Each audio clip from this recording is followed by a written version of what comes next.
कैसे हैं आप? होप सभी स्टूडेंट अच्छे होंगे। अपना Madhya Pradesh admission information YouTube channel पर आपका फिर से स्वागत है। आज का ये वीडियो सिर्फ और सिर्फ उन स्टूडेंट्स के लिए है जो मध्य प्रदेश के अंदर आरजीपीवी एफिलिएटेड जो कॉलेजेस हैं उनसे बीटेक करना चाह रहे हैं, मींस इंजीनियरिंग कोर्स करना चाह रहे हैं, फार्मेसी करना चाह रहे हैं, फार्मेसी में भी बी फार्मेसी, डी फार्मेसी, या फिर जो है लैटरल एंट्री में एडमिशन लेना चाह रहे हैं, एमबीए, एमटेक या डिप्लोमा कोर्स करना चाह रहे हैं। तो बेसिकली आरजीपीवी एफिलिएटेड जितने भी कॉलेजेस होते हैं उनमें जाने के लिए जो है आपको एमपीडीटी की जो काउंसलिंग है उससे आपको जो है गुजरना होता है। तो बेसिकली एमपीडीटी कोई एग्जाम कंडक्ट नहीं करवाता है आपके 12th के परसेंटेज बेस पे, या बीटेक की अगर मैं बात करूं तो वहां पर जो है गवर्नमेंट कॉलेज के लिए जो है जेई की रिक्वायरमेंट होती है, और साथ ही साथ जो है अगर मैं बात करूं प्राइवेट कॉलेज तो वहां पे जो है आपको 12th के परसेंटेज बेस पे जो है एडमिशन मिल जाता है। तो इसमें आपको ज्यादा कुछ करना नहीं होता है, जो है आपको एक रजिस्ट्रेशन प्रोसेस करना होती है, देन उसके बाद जो है चॉइस फिलिंग होती है।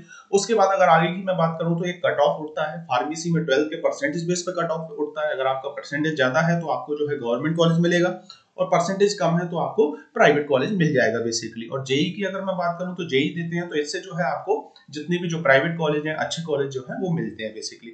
उसके बाद जो है आपको एक अलॉटमेंट लेटर आ जाता है, कॉलेज में जाके रिपोर्टिंग करना होती है, फीस भरना होती है, जिससे कि जो है आपका पूरा काउंसलिंग प्रोसीजर हो जाती है। तो बेसिकली कोई आपको टेस्ट नहीं देना होता है, एक पूरी प्रोसीजर होती है। इसमें एमपीडीटी जो है आपसे कुछ चार्जेस लेता है। अगर मैं बात करूं बीटेक या फार्मेसी की तो इसमें आपको 1600 के समथिंग कुछ चार्जेस देना होता है बेसिकली।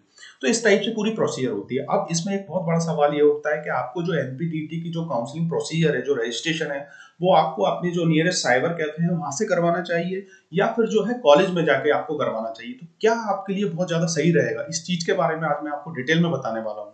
आपको ये चीजें कहीं भी किसी भी यूट्यूब चैनल पर नहीं मिलेंगी, सिर्फ और सिर्फ हमारे यूट्यूब चैनल पर आपको ये सब चीजें मिल जाएंगी। तो अभी तक आपने ये यूट्यूब चैनल सब्सक्राइब नहीं किया है तो इसको सब्सक्राइब जरूर करें, क्योंकि इस पर मैं एडमिशन के रिगार्डिंग बहुत सारी इन्फॉर्मेशन दे रहा हूँ, चाहे एमपीडीटी की काउंसलिंग के बारे में हो। स्पेशली अगर हम बात करें जैसे बीटेक के मध्य प्रदेश के इंदौर शहर में कितने अच्छे कॉलेज हैं, साथ ही साथ फार्मेसी के कितने अच्छे कॉलेज है, एमबीए, एमटेक, सभी की इन्फॉर्मेशन प्लेलिस्ट में जाके मिल जाएगी।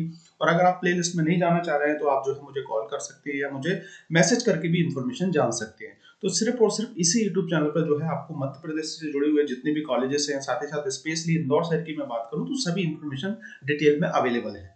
तो बात करते हैं सभी चीजों के बारे में, एक एक करके डिटेल में समझते हैं हम। तो जैसे कि मैंने ऑलरेडी आपको बता दिया है कि मध्य प्रदेश के अंदर जो एक रेपुटेड टेक्निकल यूनिवर्सिटी है जो कि गवर्नमेंट की आप बोल सकते हैं, राजीव गांधी है। तो वहां से अगर आप जो है इतने भी सारे कोर्सेज करेंगे जैसे कि इंजीनियरिंग कोर्स, फार्मेसी कोर्स, तो इनकी वैल्यू ज्यादा होती है, क्योंकि जो राजीव गांधी है इसका नाम अगर आप बात करें मध्य प्रदेश से बाहर जाएंगे तो वहां पे भी जो है हर कोई जानता है इस कॉलेज की, मतलब आरजीपीवी जो है इसका नाम है बेसिकली। लेकिन अगर मैं बात करूं यूनिवर्सिटीज की, तो यूनिवर्सिटीज का क्या है, सिर्फ मध्य प्रदेश में ही नाम है बेसिकली। हाँ, बहुत सी ऐसी यूनिवर्सिटीज है जिनका बाहर भी नाम है, तो वहां से आप करेंगे तो ऑब्वियसली वहां पे जो है आपको फीस जो है स्ट्रक्चर ज्यादा देखने को मिलेगा, क्योंकि सेल्फ यूनिवर्सिटीज जो होती है उनका अपना अपने अनुसार जो है फीस बजट होता है, और उसके हिसाब से वो चीजें भी प्रोवाइड कराते हैं। तो आप अगर यूनिवर्सिटीज में जाना चाह रहे हैं तो बेसिकली अगर आपका फीस बजट ज्यादा है, साथ ही साथ जो है आपका और भी बहुत सारी चीजें फोकस करना चाह रहे हैं, तो वहां भी जा सकते हैं, लेकिन एक अच्छी यूनिवर्सिटीज का सुनिएगा। लेकिन मेरी राय माने तो मैं आपसे यही बोलूंगा, आरजीपीवी एफिलिएटेड जो भी इंस्टीट्यूट है वहां से करेंगे तो बेस्ट एंड बेस्ट रहेगा आपका, है ना। तो अब बात करते हैं जैसे एमपीडीटी का रजिस्ट्रेशन आपको कहां से करना चाहिए। बेसिकली आपको जो अपने नियरेस्ट साइबर कैफे है वहां से करना चाहिए, या फिर जो है आपको कॉलेज में जाके जो कॉलेज में जो रजिस्ट्रेशन अमाउंट होता है उसी में एमपीडीटी का चार्जेस भी वो ले लेते हैं और कॉलेज से भी कर देते हैं बेसिकली। तो इसके बारे में आज हम डिटेल में जानने वाले हैं, सेकंड स्लाइड में आपको मैं बताने वाला हूँ। तो जैसे कि अगर आपको गवर्नमेंट कॉलेज में जाना है, जितनी भी गवर्नमेंट कॉलेज है, फार्मेसी के कॉलेज है, अगर मैं बात करूं इंजीनियरिंग के कॉलेज है, तो उसके लिए जो है आपको जो बाहर के साइबर कैफे हैं वहां से आप करवा सकते हैं, बैठ के अपनी डिटेल भरवाइए। क्योंकि होता क्या है, बहुत बार गलत डिटेल जो है भर देते हैं, क्योंकि साइबर कैफे वाले जो है इतना एक्सपर्ट नहीं होते हैं बेसिकली। तो मेरा आपसे यही रिक्वेस्ट है, अगर आप गवर्नमेंट कॉलेज में जाना चाह रहे हैं, और गवर्नमेंट कॉलेज में जाने के लिए आपको या तो बीटेक में जो है आपको जेई में अच्छा स्कोर होना चाहिए, या अगर मैं बात करूं फार्मेसी में, तो फार्मेसी में ऑब्वियसली आपको जो है 80 के ऊपर परसेंटेज होना चाहिए, जब भी जो है आपकी चांसेस मिलेंगे गवर्नमेंट कॉलेज के, है ना। क्योंकि लिमिटेड कॉलेज हैं और हर किसी को गवर्नमेंट कॉलेज जो है मिलना इम्पॉसिबल है बेसिकली, है ना। क्योंकि हर कोई बच्चा जो है गवर्नमेंट कॉलेज चाहता है, लेकिन ऐसा पॉसिबल नहीं है, लिमिटेड सीटें हैं, कुछ ही बच्चों को जो मिल पाएंगे जिनके परसेंटेज अच्छे हैं। अब आपके पास सेकंड ऑप्शन पड़ता है प्राइवेट कॉलेज। तो प्राइवेट कॉलेज के लिए मैं आपको यही रिक्वेस्ट करूंगा, या मैं आपको यही सलाह दूंगा कि आप जहां कॉलेज में जा रहे हैं, जहां पे आप विजिट कर रहे हैं, देख रहे हैं अपनी आंखों से कॉलेज, तो वहीं पे जो है कॉलेज वाले जो है आपको एक ऑप्शन देते हैं, आप कुछ रजिस्ट्रेशन अमाउंट जो है वहाँ पे उनको दे देते हैं, उसमें कॉशन मनी भी होती है और साथ ही साथ एमपीटीईटी के चार्जेस भी होते हैं। कोई कॉलेज आपसे 3200 लेता है, कोई कॉलेज 3600 लेता है, बहुत से कॉलेज आपको एमपीटीईटी के चार्जेस भी नहीं लेते हैं बेसिकली, लेकिन एमपीटीईटी का चार्जेस जो है वो स्टूडेंट्स को ही देना पड़ता है, 1600 के समथिंग अमाउंट होता है। तो जितने भी प्राइवेट कॉलेज की अगर मैं बात करूँ, जो भी आपको प्राइवेट कॉलेज अच्छा लग रहा है, तो बेसिकली वहीं जाके आप वो अमाउंट दे दीजिए, क्योंकि जो कॉलेज वाले हैं वो कॉलेज कम से कम बहुत सारे पुराने कॉलेजेस होते हैं, जैसे कि 10 साल 15 साल, तो वहाँ पे जो भी एक्सपर्ट होते हैं वो उनको आइडिया होता है कि कैसे रजिस्ट्रेशन करना है, बच्चे की जो भी डिटेल है वो कैसे फिल करना है, और भी बहुत सारी चीजें। तो मिस्टेक्स होती हैं उनसे भी, लेकिन इतनी मिस्टेक नहीं होती है जितनी कि साइबर कैफे वाले करते हैं। मैंने बहुत सारा देखा है, बच्चों का कुछ सिलेक्शन हो जाता है, बच्चों के सरनेम में मिस्टेक हो जाती है, क्योंकि ये चीजें आपको आगे फेस करना होती है। तो मेरा आपसे यही रिक्वेस्ट है कि प्राइवेट कॉलेज में अगर आप जा रहे हैं तो आप अपनी ये सब बाहर के झंझट से बचिए। आप जो कॉलेजेस हैं, कॉलेज में जाके वहीं पे अमाउंट देके उन्हीं को बोलिए, वो रजिस्ट्रेशन आपके कर देंगे। जो भी आपके डॉक्यूमेंट्स हैं उन डॉक्यूमेंट्स को स्कैन करके उनको प्रोवाइड करा दीजिए, तो डेफिनेटली वो पूरा रजिस्ट्रेशन प्रोसेस करके आपको जो भी लास्ट में जो सीट अलॉटमेंट जो लेटर है वो आपको प्रोवाइड करा देते हैं ना।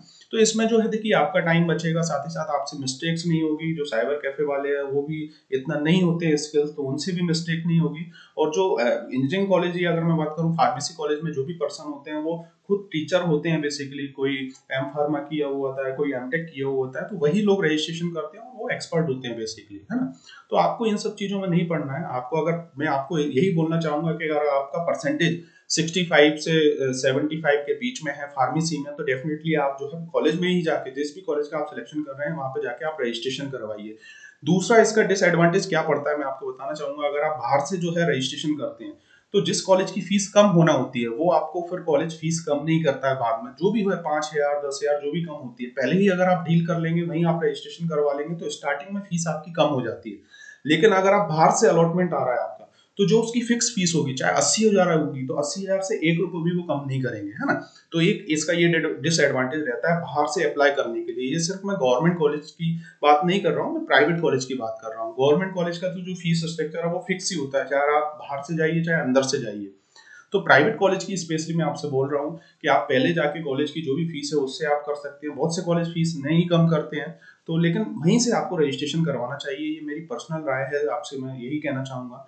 होप आपको इन्फॉर्मेशन सही लगी होगी। और साथ ही साथ ये भी एक ऑप्शन होता है कि हम देखते हैं, अगर आप बाहर से रजिस्ट्रेशन करते हैं, स्पेशली फार्मेसी की अगर मैं बात करूँ, तो जो फीस स्ट्रक्चर होता है, जैसे कि एक साल में आपको 75,000 फीस भरना है, तो एक साल के अंदर जो सेमेस्टर होंगे, सेमेस्टर में आपको आधी फीस भरना होती है। तो बहुत से कॉलेज आपको पूरी आधी फीस भरने का बोलते हैं, और ये आप जब बाहर से रजिस्ट्रेशन करेंगे तो ऑब्वियसली जो है एआईसीटी और जो भी आरजीपीवी है उसके रूल्स में है कि आपको आधी फीस भरना रहेगी बेसिकली। हाँ, हो सकता है कि बहुत से कॉलेज आपको इतनी रिलायबिलिटी दे दें कि आप उस आधी फीस में भी आधा आधा करके 2 पार्ट में कर सकते हैं, लेकिन बहुत से कॉलेज ऐसा नहीं करते हैं। तो मेरा आपसे रिक्वेस्ट है, आप पहले ही कॉलेज में जाके डील कर लीजिए कि हम कॉलेज जो है, मतलब जो फीस है बेसिकली, वो फीस हम सर पूरा एक साथ पे नहीं कर पाएंगे, हम पार्ट में फीस पे करेंगे, तो वो आपको शायद फ्लेक्सिबिलिटी इतनी दे दें। बहुत से कॉलेज देते हैं लेकिन बहुत से कॉलेज नहीं देते। मैं आपसे यही बोलना चाहूंगा। तो प्लीज आपसे रिक्वेस्ट है कि अगर आप गवर्नमेंट कॉलेज में अप्लाई कर रहे हैं और आपका परसेंटेज अच्छा है, तभी आप गवर्नमेंट कॉलेज में अप्लाई कीजिए और बाहर से रजिस्ट्रेशन करवाइए। लेकिन अगर आप प्राइवेट कॉलेज में जा रहे हैं, तो क्यों जो है आप इतना सारे लफड़ों में पढ़ना चाह रहे हैं। प्राइवेट कॉलेज में वहाँ पे जो भी वहाँ के टीचर हैं, जो भी लोग हैं, उनसे डिस्कशन करके उनको पेमेंट देके इस झंझट से बचिए। Thank you for watching this video. मिलते हैं नेक्स्ट वीडियो में कुछ और इन्फॉर्मेटिव वीडियो के साथ। होप आपको ये वीडियो अच्छा लगा हो, तो इस यूट्यूब चैनल को आप लाइक कमेंट्स एंड सब्सक्राइब करना ना भूलें, और फेथ बनाइए। बेसिकली मेरा काम देखिए आपको सही इन्फॉर्मेशन देना है बेसिकली, और मैं टीचर हूँ को बेसिकली, तो मैं कोई ऐसा एजेंट नहीं हूँ या कंसल्टेंट नहीं हूँ कि मैं आपको किसी गलत कॉलेज की सलाह दूंगा या किसी गलत कॉलेज की मैं गाइडेंस दूंगा। एक प्रॉपर अगर आपका जो परसेंटेज है, आपकी जो भी कंडीशन है, जो भी आपका फीस स्ट्रक्चर है, उसके अकॉर्डिंग जो है मैं आपको एक सटीक इन्फॉर्मेशन प्रोवाइड कराता हूँ, है ना। और जैसे मैंने आपको बताया कि हो सकता है आपको, मैं खुद टीचर हूँ, तो बेसिकली जितने भी टीचर्स हैं बेसिकली मैं उनको जानता हूँ, तो हो सकता है किसी कॉलेज का मैं आपको वहाँ की फैकल्टी का भी नंबर प्रोवाइड करा देता हूँ, तो आप उनसे भी डिस्कशन करके जो भी चीजें करना चाहें कर सकते हैं। तो thank you for watching this video. मिलते हैं नेक्स्ट वीडियो में, और प्लीज सब्सक्राइब जरूर करें, क्योंकि आगे भी ये यूट्यूब चैनल आपके कुछ काम आने वाला है।